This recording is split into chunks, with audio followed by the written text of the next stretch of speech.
মানুষের সমাহার।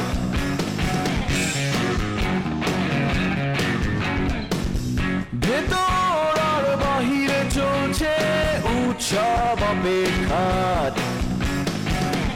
এই শহরের হাজারো বাড়ির মতো নিয়ে হাসি কান্নার গল্প যত, এই শহরের হাজারো বাড়ির মতো নিয়ে হাসি কান্নার গল্প যত, প্রতিবার এখানে বেজে যায় কলিং বেল,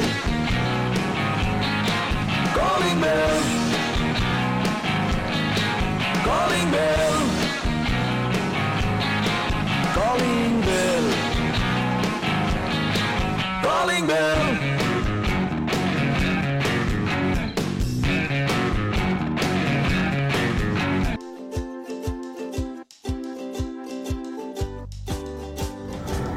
ম্যাডাম, একটা সিদ্ধান্ত নিয়ে ফেললাম।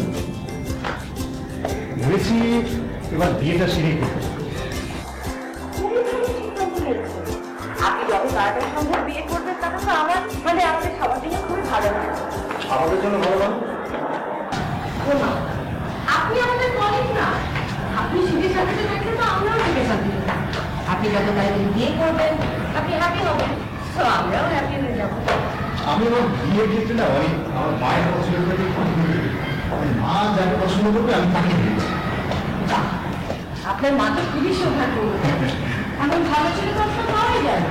আর তাছাড়া আপনার মা আপনার কাছে সুন্দরী সুযোগ্য পাত্রী নিয়ে আসবেন আর তাকে আপনি বিয়ে করছেন, এর চেয়ে ভালো তো হতেই পারে না। কত বড় ঝামেলা থেকে যাকে দেখে গেলেন।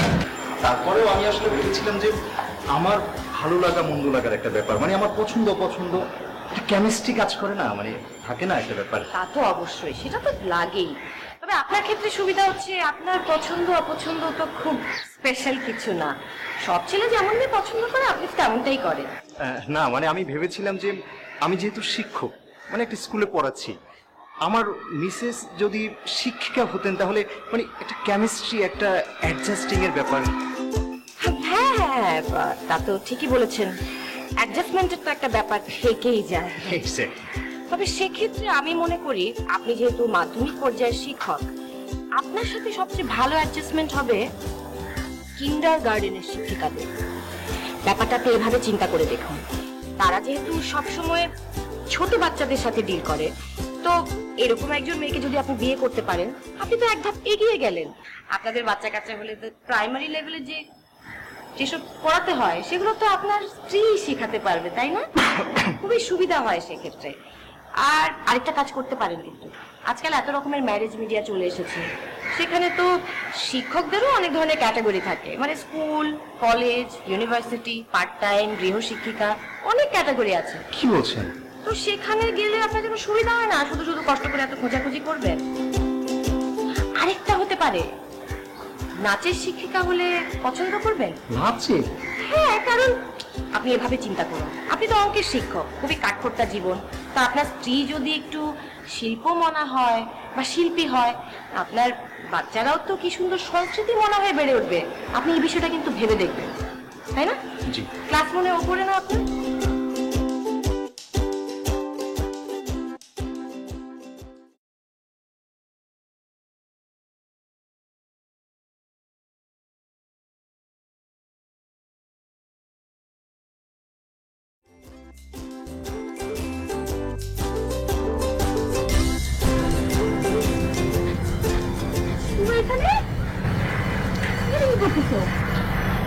আমি নিচে দাঁড়িয়ে ওয়েট করিনি, কারণ কেউ যদি এসে পরে তো আমার উপর অনেক বড় বিপদ হবে, তাই একটু ঝুঁকি নিয়ে এখানে এসে লুকিয়ে আছি, যাতে উপরে এসে কেউ দেখলে আমাকে দেখতে না পায়।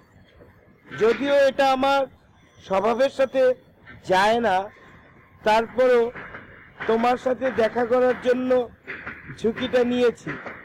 এই পাইপটা থাকাতে এখন পর্যন্ত বেঁচে আছি। তা তো বুঝলাম, কিন্তু তোমার তো ওইখান থেকে এখানে আসতে 3 দিন সময় লাগবে।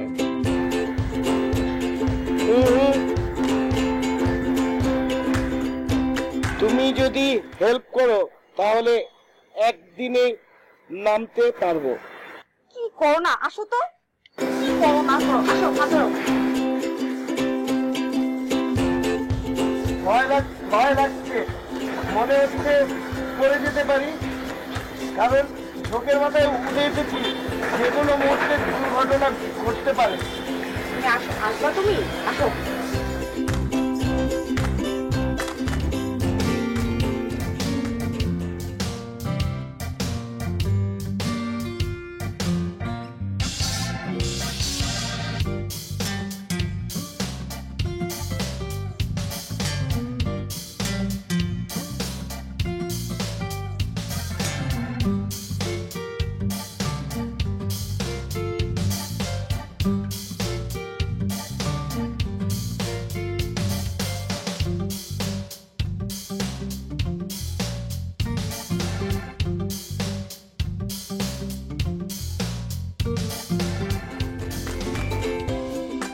তুমি এখানে কি করো?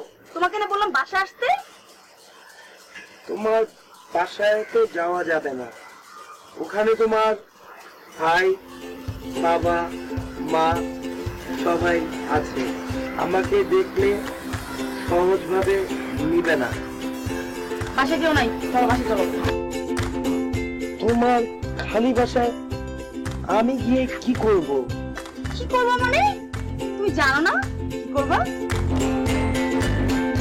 আমি কিছু বুঝতেছি না, তোমার আচরণ এরকম আক্রমণাত্মক লাগতেছে কেন? মানে কি? মানে হচ্ছে আমি তোমার সাথে ডেট করতে আসছি, ছাদে খোলামেলা পরিবেশে, অনেক ভালো একটা ব্যাপার। বাসার ভিতরে এটা কেন হবে? একটা বদ্ধ জায়গার মধ্যে কখনোই প্রেম আলাপ সুখকর হয় না। আগে আমাদের সিনিয়ররা প্রেম করত, উদ্যানে যেত, বাগানে যেত, অনেক সুখময় একটা পরিবেশ থাকতো। বাসার ভিতরে একটা ছেলে আর একটা মেয়ে কেন গিয়ে ডেট করবে? আর তোমার এরকম আগ্রাসনমূলক আচরণ দেখে আমার মনে হচ্ছে তুমি আমাকে গ্রাস করার জন্য উদ্যত হয়ে আছো। এত চিপ ডায়লগ তুমি কোত্থেকে শিখছো বলো তো?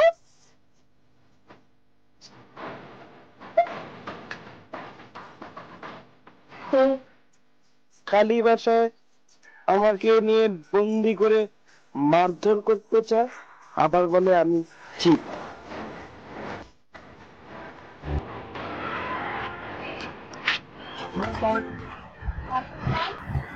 আমি আমার বাংলায় চেক করা কারণটা নিজের প্রবলেম নিজে আইডেন্টিফাই করা তো ভালো। আমি তো ছোটবেলা থেকে বাইরে পড়াশোনা করছি, তাই আমি বাংলায় একটু দুর্বল। এই কারণে তুমি বাংলায় বেসিক ইন্টারভিউ তুমি টিউটর কিছু করছো না? ম্যাডাম, বাংলা বাদে অন্য সাবজেক্টগুলো পড়ছি না। আশ্চর্য, এটা কি ধরনের কথা? তোমার যেই সাবজেক্টে প্রবলেম সেই সাবজেক্টের টিউটরের কাছেই না যাবে? অন্য সাবজেক্ট পড়ে তোমার লাভটা কি? নাকি বাংলাকে সাবজেক্ট হিসেবে তুমি পাত্তাই দিচ্ছ না? আচ্ছা, এক কাজ করো, ভালো একটা বাংলা টিচার দেখে তার কাছে এই কমার্স প্রাইভেট পড়ো, ঠিক আছে? ম্যাডাম, আমি আপনার কাছে প্রাইভেট পড়তে যাচ্ছিলাম না। আমি তো প্রাইভেট পড়াই না। ম্যাডাম, শুধু আমি একা পড়তে যাচ্ছিলাম। দেখো, স্কুল শেষ করে বাড়িতে গিয়ে আমাকে অনেক কাজ করতে হয়, আমার উপর অনেক দায়িত্ব। এই কারণেই তো আমি প্রাইভেট ব্যাচ পড়াই না। ম্যাম, শুধু টেস্ট পরীক্ষা পর্যন্তই তো ম্যাম, আপনি একটু হেল্প করলে আমি বাংলা পাস করে যাবো ম্যাম। আচ্ছা, দেখি, আমি চিন্তা করে দেখবো, তুমি কাল এসে দেখা করো। Thank you ma'am.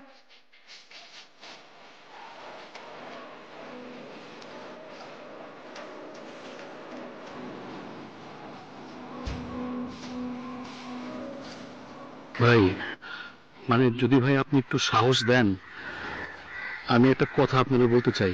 কয়েকদিন ধরে কথাটা বলতে চাইতেছি, কিন্তু সাহস পাইতেছি না।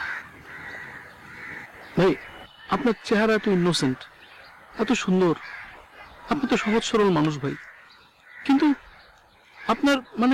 আপনার মনোভাব, আচরণ এত আগ্রাসী কেন ভাই?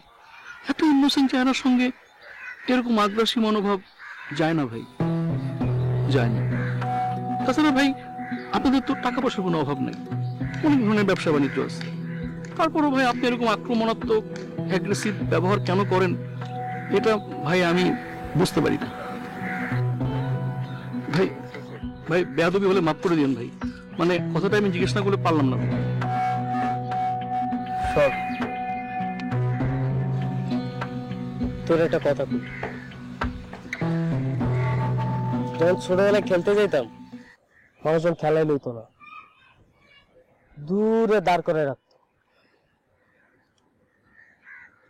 ফিল্ডিং দিত সেই বাউন্ডারির কাছে, নানা রকমের বাজে কথা কইতো, বাইকটা কইতো, নাড়া কইতো, তখন হেভি জিত লাগতো, পাত্তা দিত না মানুষজন, নিতে পারতাম না মানুষের এই কথা।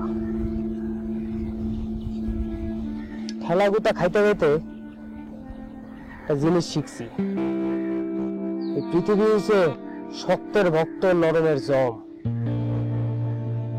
দিলাম ক্যারেক্টারটারে চেঞ্জ করা। টাকা পয়সা হাতের ময়লা, টাকা পয়সা আসবে আর যাবে, ক্ষমতা ক্ষমতা থাকবে, মানুষজন সম্মান করবে, ভয় পাবে, ভয় হাইটা গাড়ি সালাম দেবে, সালাম না দিলে কে ফেলাবো। শোন, কেউ যদি তোর ঘুষি দেয় আর পরবর্তীতে তুই 2টা করে ঘুষি দিবি, আর যদি ঘুষি না দেস তাহলে মনে হয় ওই লোকটা তোরা আবার ঘুষি দিব। কি মনে রাখবি, কেউ ঘুষি দিলে আবার ঘুষি দিতে হবে, আর যদি না দেস তাহলে আরো খাবি।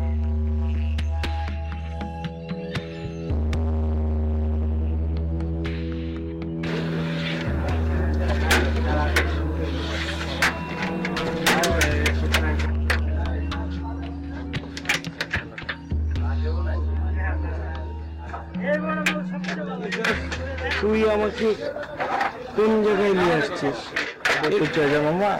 এরকম পরিবেশ কেন? লেপ তোষক শাড়ি চাদর বিছানো পেঁচানো, এরকম কেন? ভালো লাগতেছে না। সেইটাই তো জায়গা বাবা, এক হাতে দিবি আর খালি আনবি।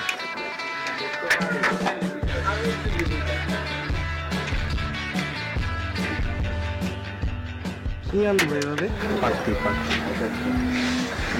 পাত্তি আনার জন্য এখানে কেন? এখানে তো সবাই গুটি খেলতেছে। এই গুটিতেই তো পয়সা আমার, গুটি হচ্ছে বাজি। দুজন প্লেয়ার, দুজনে খুব ভালো খেলে, কখনো বাজি হারে না, কখনো বাজি হারে না। ইচ্ছা করলে বাজি লাগতে পারোস, 500 টাকা আছে পকেটে, হ্যাঁ লাগবো। লাগতে পারোস।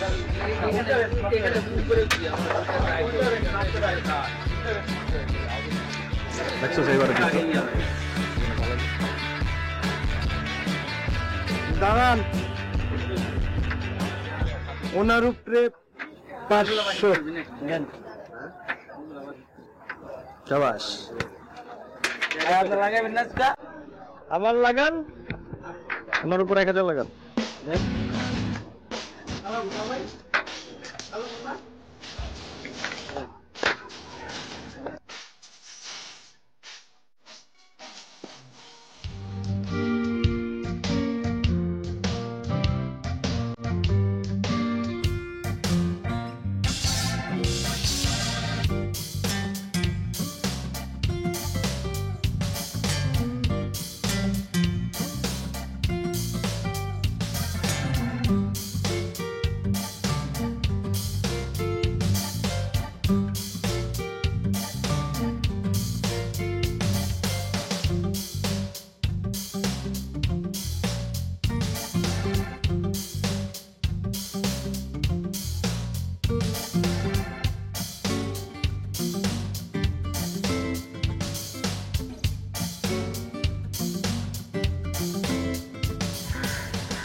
শেয়ার মানে এটা তো টাকা।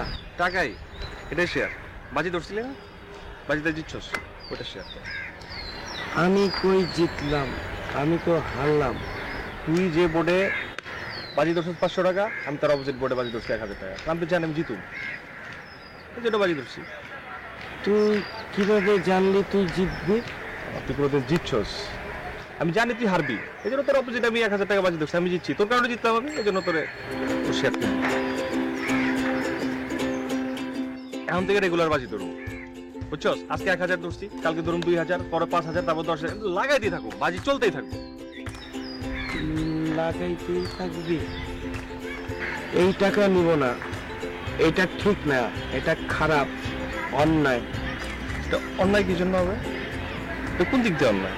দুনিয়া কি তোর সাথে ন্যায় করছে? কোনো ন্যায়ই করে নাই। এখন ন্যায় হবে।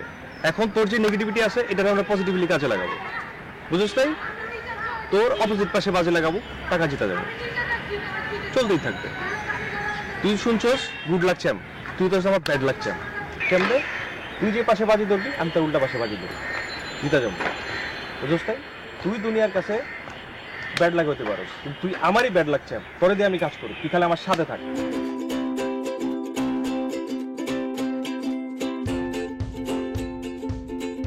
পারিবারিক বৈঠক 122।